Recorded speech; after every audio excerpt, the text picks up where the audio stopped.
Dear students, welcome back to another video lecture on the course Signals and Systems with course code 18EC45. In the previous video lecture, we studied linear time invariant system and understood how to obtain the output of a linear time invariant system for any arbitrary input x of n. Output of LTI system will be convolution between the input and the impulse response. Now, for that to be possible, arbitrary input signal has to be decomposed into a basic function, series of basic functions. And the basic function we used to decompose any arbitrary signal was unit impulse function, and understood how a discrete time sequence can be decomposed into weighted superposition of unit impulse functions, and later derived the convolution summation equation and studied the properties of convolution summation. In today's video lecture, we'll solve a problem to elaborate all the concepts that we had studied yesterday, and also to ease out the convolution summation operation, we'll derive a procedure to obtain convolution summation for a longer duration sequences. The problem that we'll be considering is compute the convolution of the given input sequence with impulse response of the system. Both input sequence and the impulse response sequence are defined as x of n equals to -1, 0.5, 1, minus 0.5. Input sequence is a 4-point sequence which is centered at 0.5 sample. So a small arrow mark has been put beneath it. And likewise, the impulse response sequence is also a 4-point sequence defined by the samples 0.5, 1, minus 0.5 and plus 0.5. Both the sequences are represented pictorially. X of n has been represented on the independent axis n for different time instants. At -1, at n equals to -1, the amplitude is -1. At n equals to 0, the amplitude is 0.5. At n equals to 1, amplitude is 1. And at n equals to 2, amplitude is minus 0.5. And likewise, for h of n, at n equals to 0, amplitude is 0.5. At n equals to 1, amplitude is 1. At n equals to 2, amplitude is minus 0.5. And at n equals to 3, amplitude is 0.5. To obtain the convolution, which is the output of a linear time invariant system, convolution summation is defined as y of n equals to summation k minus infinity to plus infinity x of k h of n minus k. We'll use this summation and we'll try to decompose the input into weighted superpositions of the unit impulse functions, and we'll see how that will affect the impulse response and how output can be taken for this discrete linear time invariant system. To begin with, we know the definition of impulse response. Impulse response is the output of an LTI system when unit impulse is applied as an input to it. So delta n will result into h of n. And the leftmost sample, either in the input signal or in the impulse response, either of them, is at -1. And according to this equation, we'll consider k as the independent variable. For now, let us not worry about that. According to this equation, the leftmost sample in present is at n equals to -1. Okay, we'll just concentrate on that for now. Now for k equals to -1, the input sequence, if we consider the leftmost sample in the input sequence, that leftmost sample is present at n equals to -1.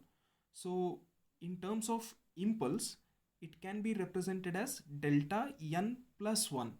Delta n plus 1 represents the position of that impulse function, and x of -1 will be the scaling factor to it, which is -1 in this case because the amplitude is -1.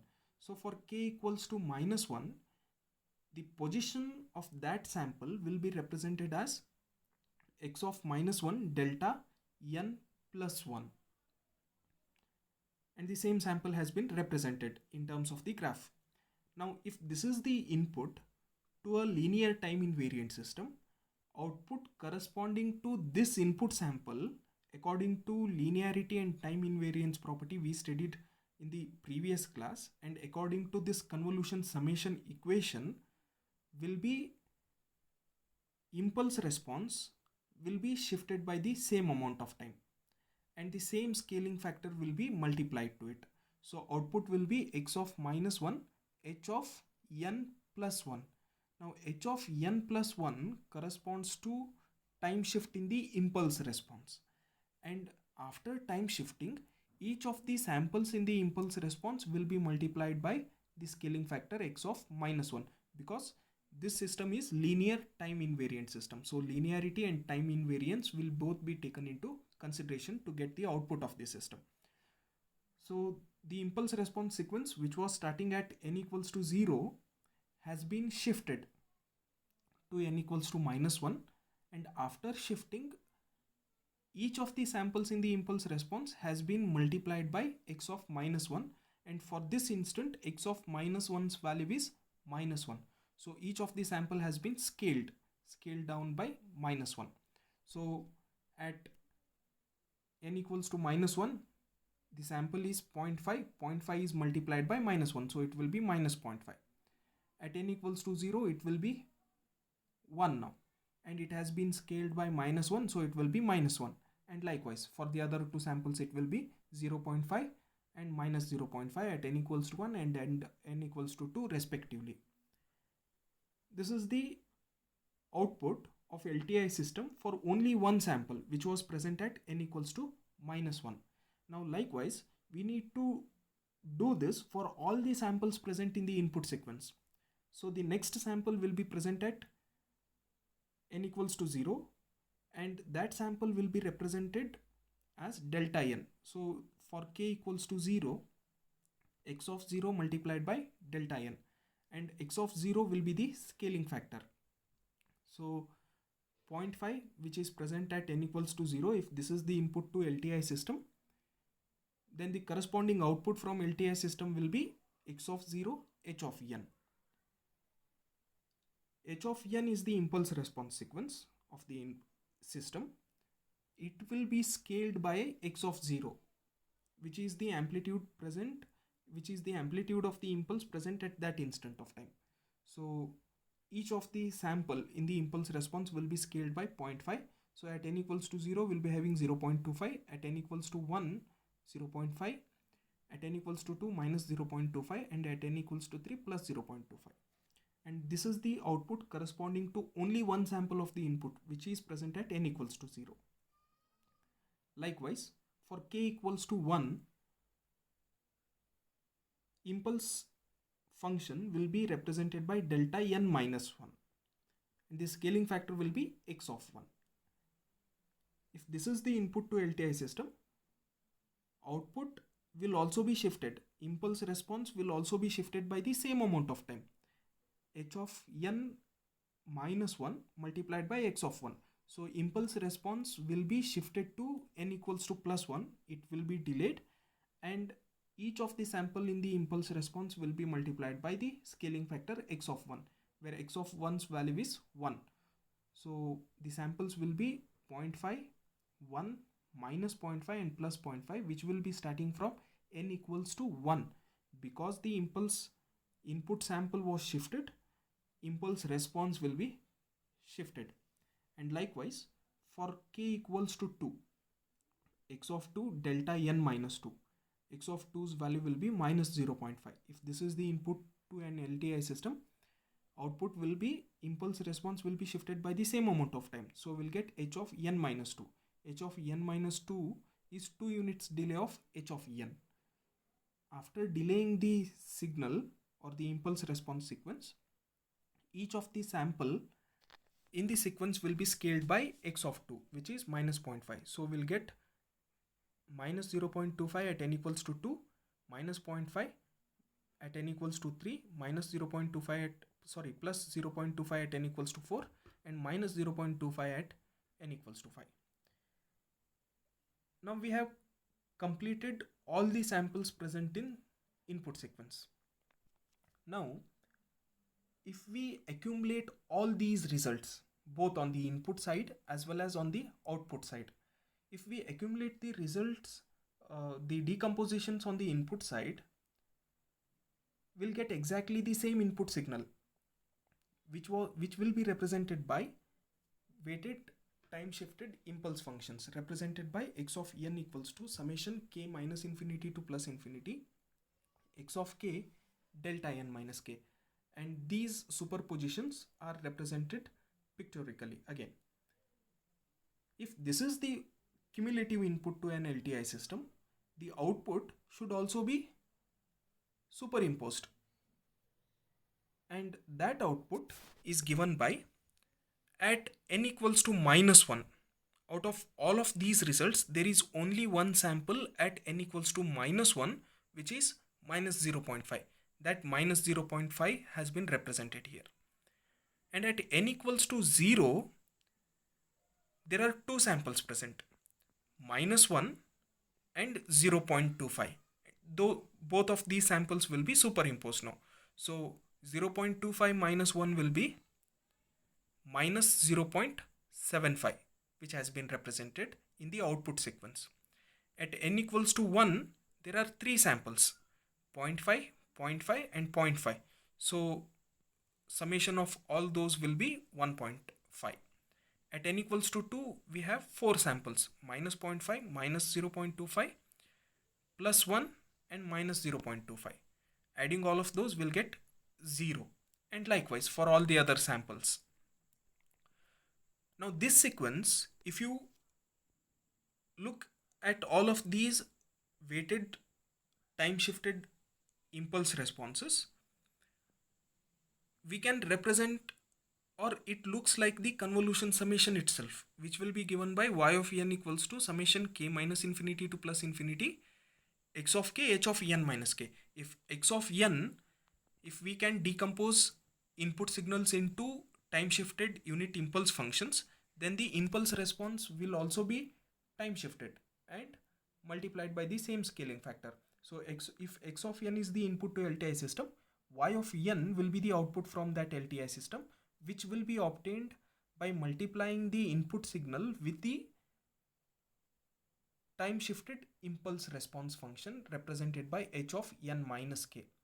So for the given input and the impulse response of an LTI system, output from that linear time invariant system will be a 7-point sequence represented by y of n equals to minus 0.5, minus 0.75, 1.5, 0, minus 0.75, plus 0.75, minus 0.25.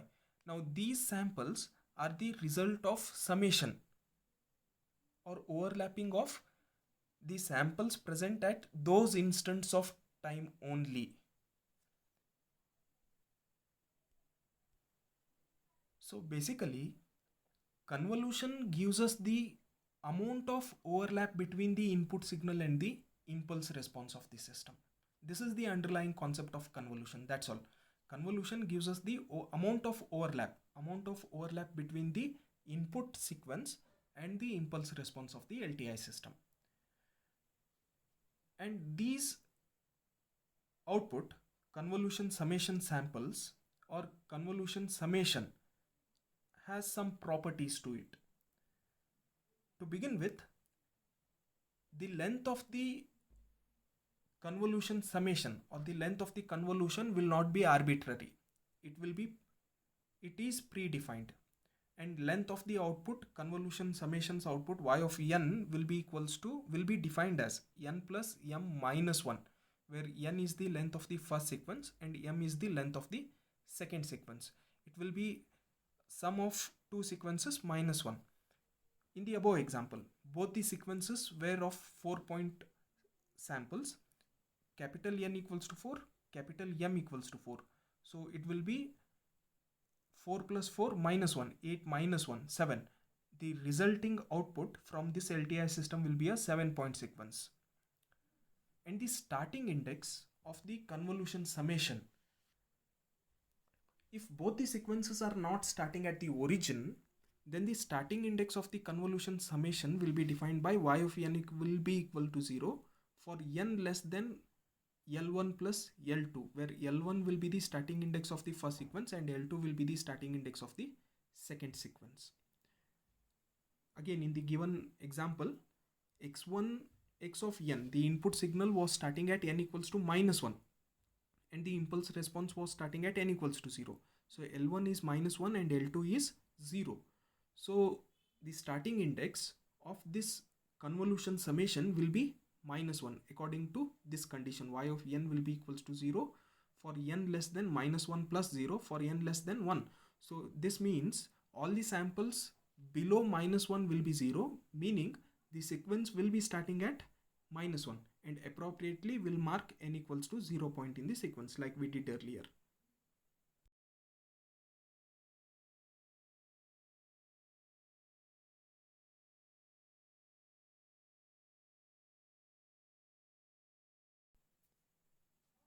So convolution defines the amount of overlap between the input sequence and the impulse response. And we understood if the input is decomposed, how it affects the impulse response of the system, and how do we obtain the output of a linear time invariant system, which is the summation of all the time shifted impulse response sequences. In the following section, the same problem has been redone using the linear method, that is by expanding the convolution summation. To begin with, for n equals to -1, we'll rewrite this entire convolution summation equation, which will be y of -1 summation k -1 to 3 x of k h of -1 minus k. We'll expand this summation, substitute the corresponding values, and we'll simplify it. We'll get y of -1 equals to -0.5, which is the first sample in the sequence. Likewise, we'll increment the value of n now. N will be equals to 0. We'll expand the summation, substitute the appropriate value, simplify. We'll get the second sample in the sequence, which is -0.75. So either you use convolution summation or this input decomposition method, both result into the same output sequence. Or simply, to obtain the convolution summation, we'll have to just multiply both the sequences and add all the partial products together like I have shown here. Even that will result into the same output sequence. This is the most simplest approach we can find for the convolution summation. For example, I have considered two more sequences. One input sequence, 3-point sequence with samples 1, 2, 3 starting at n equals to 0, and then 4-point impulse response starting at -2, because an arrow has been put beneath sample 3. If 3 is at n equals to 0, sample 2 will be at -1 and sample 1 will be present at n equals to -2. You can solve this as an example using either of these three methods. And the starting index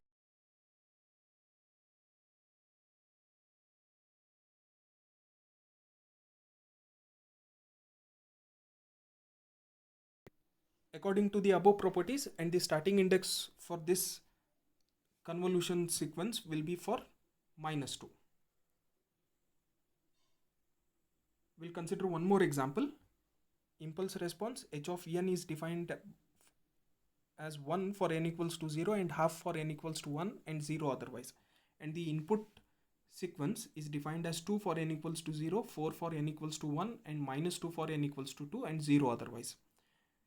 Now if we see x of n as weighted sum of time shifted impulses, it will be represented as x of n equals to 2 delta n plus 4 delta n minus 1 minus 2 delta n minus 2. If this is the input, then the output of LTI system will be also time shifted impulse response. So y of n can be directly written as 2 h of n, 4 h of n minus 1 minus 2 h of n minus 2. Impulse response in place of impulse functions. And if we evaluate this for different values of n, we'll get the output 0 for n less than 0. For n less than 0, there won't be any overlap between the input and the impulse response sequence. And for n equals to 0, if you substitute n equals to 0 in the above equation, it will be 2h of 0 plus 4h of minus 1 minus 2h of minus 2. h of 0 we know its value is 1. h of minus 1 and h of minus 2 are not defined, so their values will be 0. So for n equals to 0, we'll get 2 into h of 0, which is 1. So the output will be 2. Now redoing this for all the samples where the input and the impulse response overlap, we'll get the output sequence till n equals to 3. And for n equals to 4 and onwards, again the output will be 0. So the output sequence for the following two sequences is 2, 5, 0 and minus 1.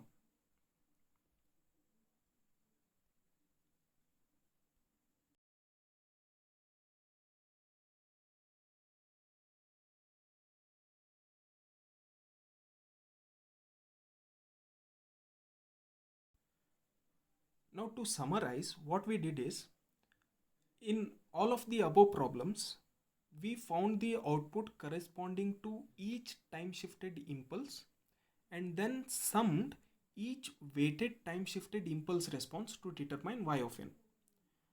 Now this approach, which illustrates the concept of convolution summation, which is the amount of overlap between the input and the impulse response, is feasible only if the input signal is of brief duration. If it is of smaller length, only then all the procedure that we did for the above problems is feasible. If the input sequence is of longer duration, for example, if the input sequence is unit step function and the unit step function is defined for infinite duration starting from 0 to infinity, then following the above procedure becomes cumbersome, because we'll have to decompose each sample in the unit step with a time shifted impulse function. So this procedure, whatever we discussed earlier to solve the problem, is feasible only for shorter duration sequences. If the input sequence is of longer duration, then the above procedure becomes cumbersome. So we'll have to derive a new approach to obtain the convolution summation. And in the new approach or the alternative approach, the product x of k, h of n minus k, the product between the input and the time shifted impulse response, will be treated as a single intermediate signal for the duration where the mathematical representation remains same. So the convolution summation will be defined as, we'll consider x of k, h of n minus k as an intermediate signal and will represent it as wn of k, where the k will be the independent variable this time and n will be the constant where we'll be evaluating the sequence. So convolution summation y of n equals to summation k minus infinity to plus infinity x of k, h of n minus k. All this time n was the independent variable for both x of k and h of n minus k. Because we'll be treating the product x of k, h of n minus k as an intermediate signal, now we'll consider k to be an independent variable and n will be a constant term where we'll be evaluating the output. So if n is the constant and k is the independent variable, then the operation h of n minus k can be rewritten as h of minus of k minus n.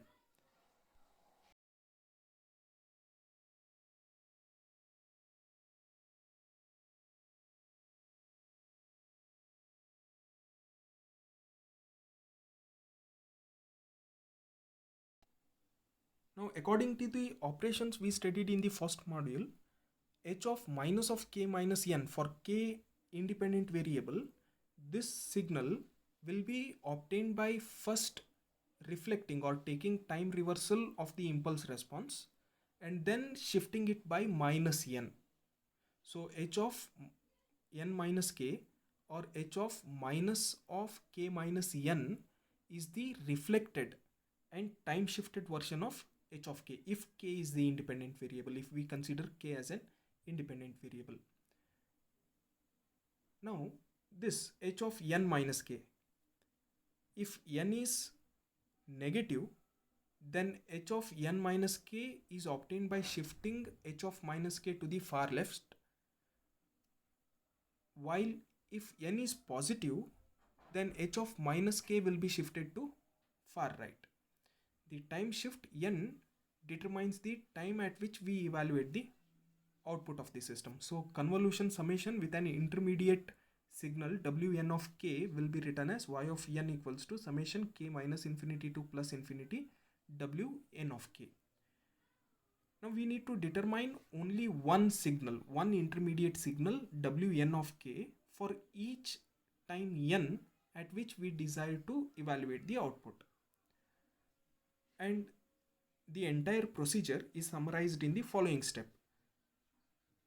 And this procedure that we follow by considering the intermediate signal is called as reflectance shift convolution summation, or in simple terms it is also referred to as graphical method to obtain the convolution summation. Graphical method of convolution summation or reflectance shift method of convolution summation evaluation. In the first step, for the reflectance shift method, we'll graph both the sequences x of k and h of n minus k. But this time we'll consider k as an independent variable, or the variable n will be changed to k. Independent variable will be k this time. X of k will be plotted as it is. If k is the independent variable, h of n minus k will be reflected first about k equals to 0 to obtain h of minus k, and then that reflected impulse response will be shifted by minus n. This will be the first step.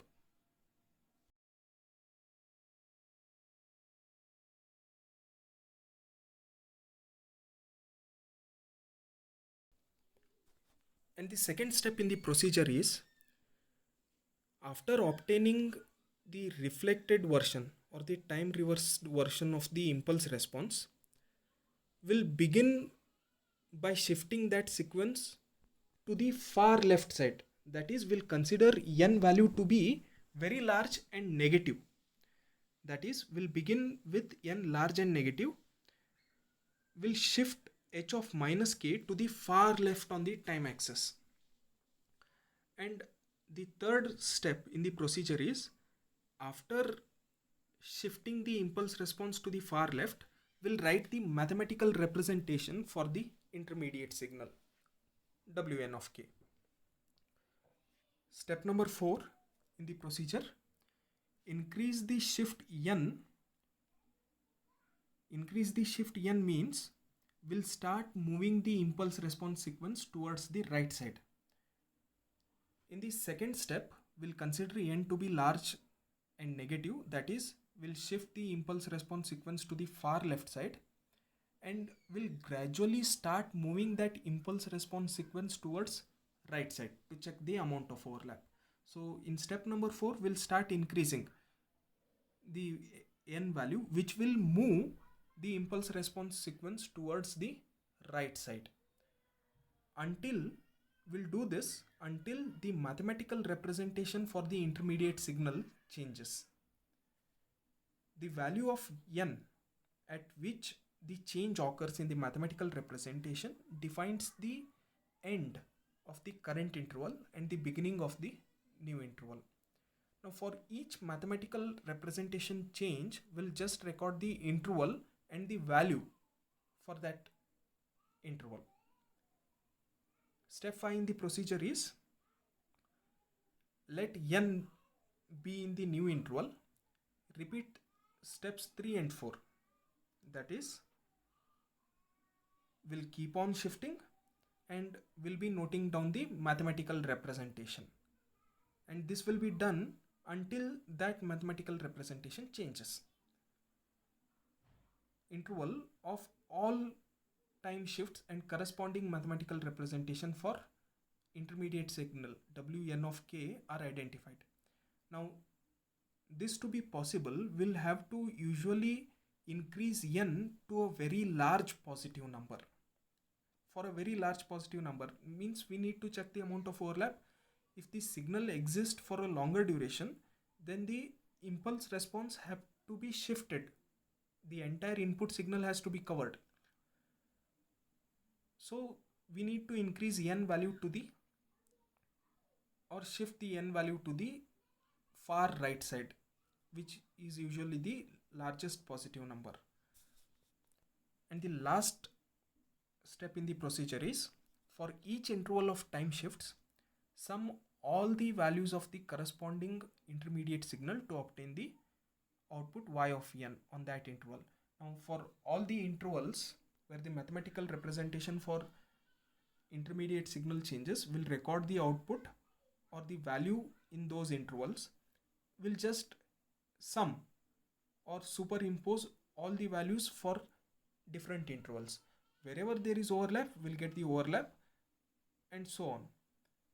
So this is the procedure used to obtain the convolution summation using reflect and shift method. This procedure is very simple. We'll plot both the signals, input and impulse response, but with respect to k, not with respect to n.